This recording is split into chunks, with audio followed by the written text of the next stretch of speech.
What's up, gamers? Welcome back to another video. In today's video, we're going to be talking about how to improve your aim.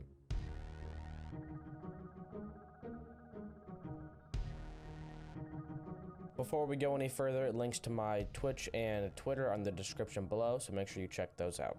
So the first example we're going to be talking about is AimLab, which is a free third-party aim trainer on Steam for PC. And the reason why I prefer this one above Kovacs and all those other aim trainers is because you can input what game you use, your sensitivity directly, your FOV for what site you're using, and then your aspect, your display stretch, whatever stretch res, your display resolution, and what graphics you want. And also, it's very organized. There's a lot of workshop maps and playlists. My favorite playlist to use has to be this one by Ghostblade, Ultimate Aim Trainer. And what AimLab has over Kovacs, despite AimLab already being more organized and easier to maneuver, in my opinion, is it does have analysis on your actual results of a drill. Okay, so before we get into the actual analysis, what I find a lot of people do incorrectly when aim training is they either overflick or go too fast. Personally, I overflick. There's a few main things I see. One is overflicking, which I do personally, and then not going in a straight line, like kind of curving. When you go to aim, you curve kind of like as a 90-degree angle as opposed to going in a straight line. And the last thing I see a lot of people do is going too fast. The distance from where this orb was to this orb is the same no matter how fast I go. Okay, so if you're going too fast, you are going to mess up a lot more, which is fine. Just you have to build up the muscle memory first by going slower.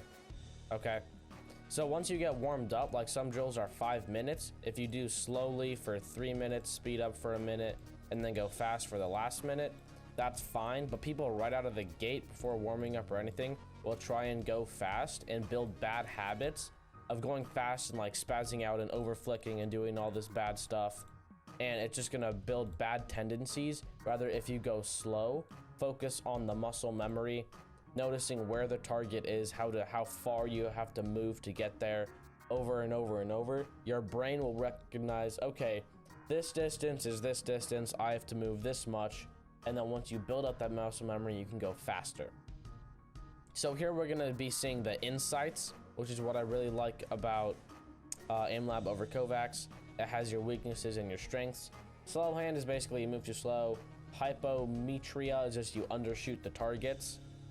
Spider shot is not the best example in my opinion, just because lots of those targets are really far to flick to, and you won't really have to deal with that in Rainbow Six Siege.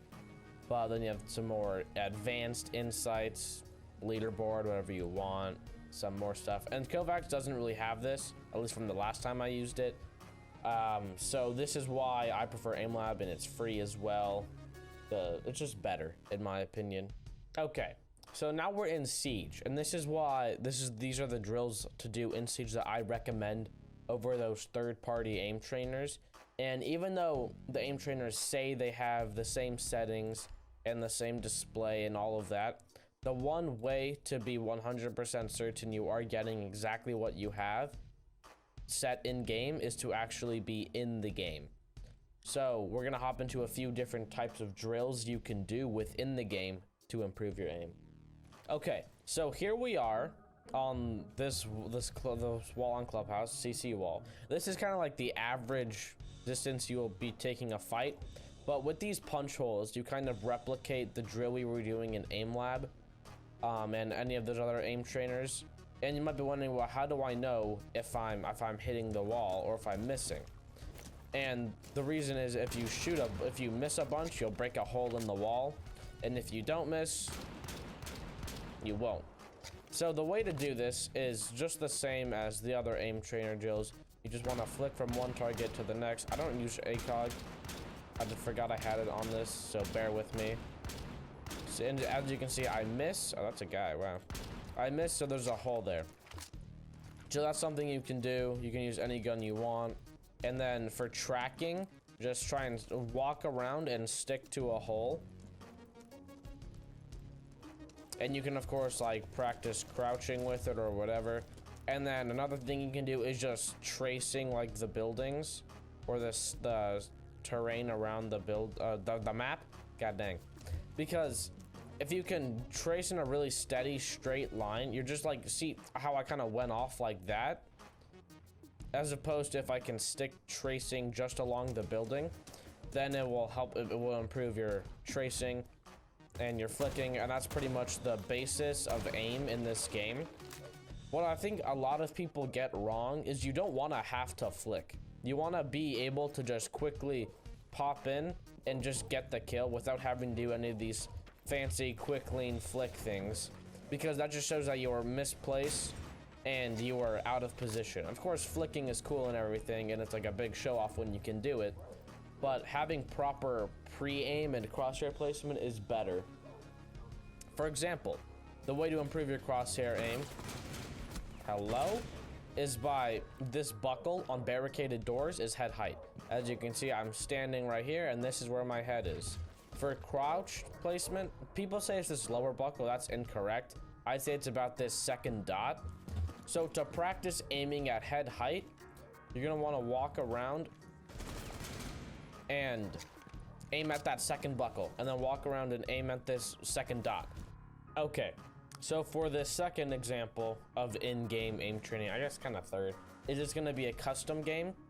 On the map I choose is Fortress, just because you can get the farthest away with it. You're gonna want your roll swap to be whatever you want. The main thing you want to change is friendly fire has to be off. That's really the only thing that matters, to be completely honest. And then you're gonna want to be on defense for this. Okay, for this drill, you're gonna want somebody that has multiple throwable objects, like Valkyrie, Jaeger, Mozzie. I'm gonna pick Wamai just because he is the most.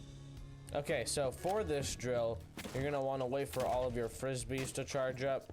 So that'll take about 3 minutes. So while you do that, you can do the same drill we did last time on the wall, whatever you want, or just scroll through Twitter, anything like that. Okay, so here we are. And the reason why I chose Fortress is because this is where we're gonna be training. You can see 68 meters away, which isn't really, so you can do this drill from that far away. That's not really necessary because the most of the encounters happen, I'd say, within 20 meters. At least, definitely within 15. So we have all 5 of our frisbees, and you can pretty much throw them wherever you'd like. If you feel that you have I would set one central one, like this would be the middle one. And then let's say you feel like you have a weakness flicking down left, then like you can throw a couple of them down left, maybe one like upright, stuff like that. And with friendly fire off, when you shoot the frisbees, it won't break. And you might be wondering, well, how do I know if I miss? If you're, let's say, 10 meters away, when you see that puff of dust, and you see the bullet, see, like, not missing, missing. You can tell pretty clearly, and you'll see, like, just one bullet hole you can even see. So, this is just the same way you would do the melee in the wall, just flick from one target to the next. Focusing on going as fast as first, and then focusing on speed later after you're more consistent. Another quick little way to aim that I actually literally just came up with is if you want to do this with friendly fire on, you can literally use your frisbees like frisbees and try and shoot them out of the sky. It really just depends on what you feel like doing. You can also do that in Terrorist Hunt with your drones.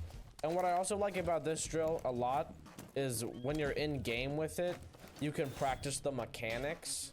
So for example, you can practice peeking with a shield. You can practice quick leaning. Trying to quick lean, I mean, you probably do it like around the shield though. Trying to quick lean and shoot the targets. Stuff like that. You can practice coming around a corner, quick leaning, and then like crouching. You can get you can practice the actual mechanics of the game while practicing your aim, which is what you can't do that in stuff like Kovacs and those other drills. Realistically, the best way to improve your aim is just by playing the game. That's the advice I have. Don't try and flick around too much. Be slow and consistent. Play the game more. I recommend this drill and the one in the melee holes more than the third-party aim trainers. If you were to use one, I would recommend AimLab the most. Ultimate Aim Warm-Up by Ghostblade is a really good community playlist to use. That's the one I use. Thank you for watching. I do stream every day, link in description below. Stay updated, follow my Twitter, link in description below. Thank you for watching, and peace out, gamers.